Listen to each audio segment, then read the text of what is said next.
Hi, good day everyone.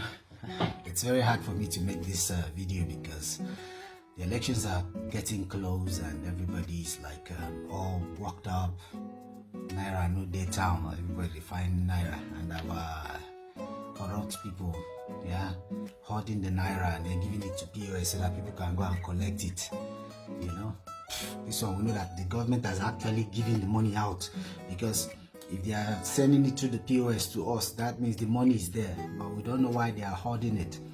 And personally, I always tell people around me, I don't think it's the APC government that is hoarding the money, because if they want to win the election, it's like trying to toast a woman or something. You bring out your best behavior. The fuel scarcity is not the APC, because they would rather prefer to make sure that there is fuel and there is money, and then win the election and then do whatever they want to do. So anybody thinking it's the APC that is trying to, or the present government that is trying to make sure the people suffer, no, it is the people who want to take the power away from the people they feel that will win the election. I just want to give this appeal out. The Nigerian constitution says that for anybody to be a president, he must win 25% of 24 states in Nigeria. And I've been following the analysis from different people. And I'd like to say, I love Peter Obi. But the truth of the matter is, the whole of the North, the Waziri, Atiku Abubakar, is a very strong personality, a very intelligent man, and somebody is accepted in the North. There is no way Peter Obi will get even 5% in some states in the North. And no matter what we do down south here, there is nothing that will change this called the election.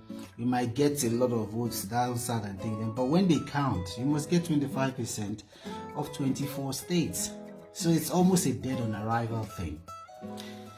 While I don't have anything against Atiku, because he's an intelligent man, give it to him. He's succeeded in many things he's done. He's been the vice president of the country. He's accepted among the Northerners. He's respected. He's strong. If you look at him, you know that.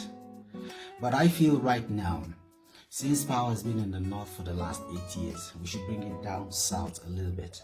But elections are won. Elections are hard mathematics. It's not somebody that come and give you power.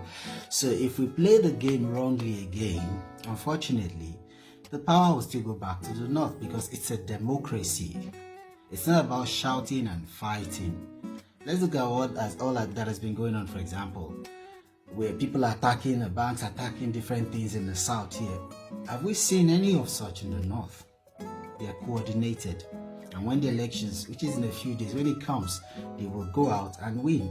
They will go out and vote and then win. While we are here fighting each other, shouting, hey, APC did this one, oh, did this one. That's not how to do elections. Simple logic, simple hard mathematics. We know that the APC has its footings in the North. They are going to win some states in the North. They are probably going to win 25% in many other states in the North. Shettima is respected amongst his people.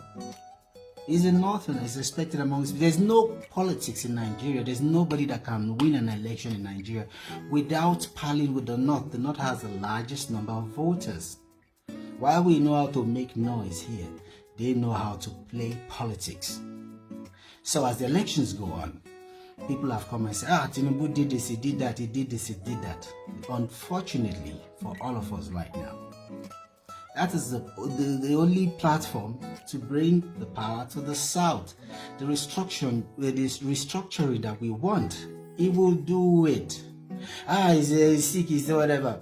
And the man is going from state to state. He said Balablu, he said, and the man is going from place to place. If we don't want to give this election directly into the hands of the Waziri, Abubakar, Atiku, if we don't want to just place in its hands, if we want the power to come down south a little bit, so at least we can also have the presidency, I feel personally, I'm not campaigning, I've never met Mr. Bola Ahmed Tinubu before, I've never met Alhaji Shettima, I've never met them, but just looking at it, The Peter Obi movement is going to divide all the votes in the southwest, the southeast, and just make a mess out of it. And then while the APC is struggling, and if the situation right now, everybody says APC is doing this. I don't think so, because they want to win an election.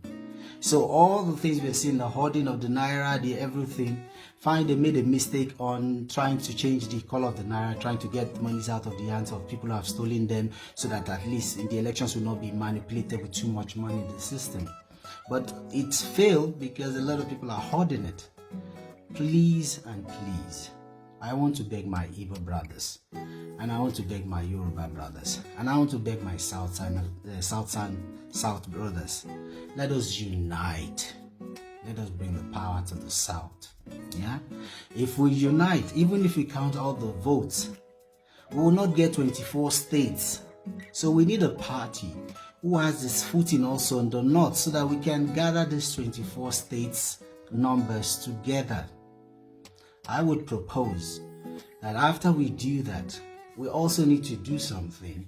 I think those who forget history is not good. We're told from our history that there was a coup d'etat in this 1960s, 66, and the Sultan of Sokoto was killed. Ahmadu Bello, Tafawa Balewa, they were murdered. I think if we from the East want to win votes from the North, there should be a time of reconciliation.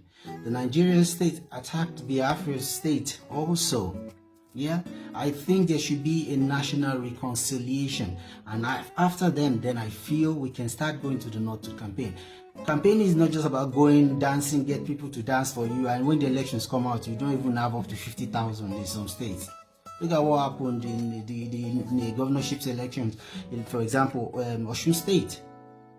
There's no Peter Obi on the card, so it's not as if somebody's going there to say a Peter Obi. And even if you try to do that, in the whole of the North, the Labour Party will not win any state. What we see in the picture, okay, FCT, Abuja is just one. You have a lot. You need 24. So it's my appeal. Please, Biko, Ejo, as election is just a few days away, let's vote for Bola Ahmed Tinubu. Let's vote for a Southerner that can bring the power down to the South, and at least we can keep it for like 8 years if we can. Let's make an arrangement to say 2027, we will support you now. We will get the thing down, and then we will say, okay, let's do this, and then bring it to the Southeast. Election is mathematics. It is not emotion. It is raw mathematics. You don't get 24 states, 25% of 24 states, you don't win. You can dance around, you can do anything. It is mathematics. It's simple logic. It's not emotion. Let's vote Bola Ahmed Tinubu. It's not a vote for continuation of, okay, the people who have been doing it right now. Every president gets to a place and determines what he wants to do, no matter the platform of which party he comes in. And I think the Bola Ahmed Tinubu administration, they would do it well. They make us all happy. We go to Yoruba land, we see our brothers are well taken care of. All in Lagos, we have all our Eastern brothers. I was in Ibadan recently in election lawyer market. It's all our brothers that are there. So we know it's not as if he's going to come there and shut some people out. Yeah, one of my good friends, work with him too. You know, people talk about him. He's all inclusive. So let's not be emotional. And then finally, I want to talk about religion. They say, oh, it's a Muslim thing. We know that Bola Ahmed Tinubu does not discriminate. His wife is a pastor in Redeem. He has never discriminated against Muslims. I have a Muslim connection in my family. On my mother's side, they're Muslim.